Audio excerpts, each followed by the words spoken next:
Okay, I just want to show you how to clean off a palette um, really quickly. You don't have to do this. It's a good idea too for multiple reasons. It's good practice to start, but what you do want to keep in mind with cleaning a palette is that the paint itself can be dry and crusty and can actually cut you. I still have a thumb on, or a thumb. I still have a scar on my thumb from dry oil paint scrape. Uh, Cutting me as the scraper glanced off the top. So be cautious, but you should be all right. And in you guys' cases, most of the paint's not going to be all that dry because your palettes are relatively new.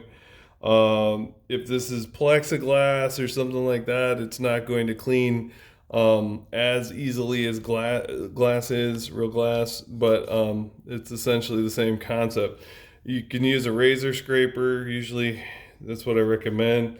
And you can get these at like the dollar store or something. I paid a couple extra bucks and I got one that doesn't retract, so the blade flips in and out.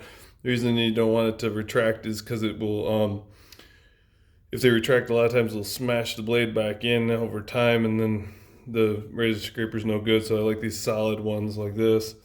But anyway, you want to take a blade and you want to kind of work it in until you hit the edge of the paint.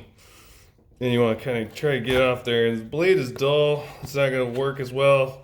But sometimes you can just flip it over and use the other side of the scraper. Sorry, that's going to shake a little bit. And plan that out well enough. But anyway, you basically just scrape it and get as much of the excess off as you can.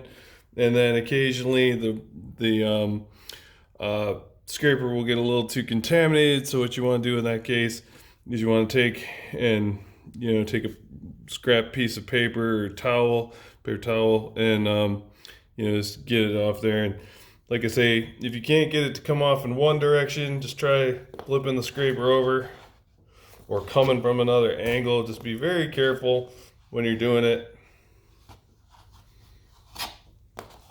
That's why I think a lot of people like to use the disposable palettes. I'm sorry for the shaky camera. Again, I didn't think about that, but I just want to do a quick video on that for you. And I do it a lot. I do it after every painting.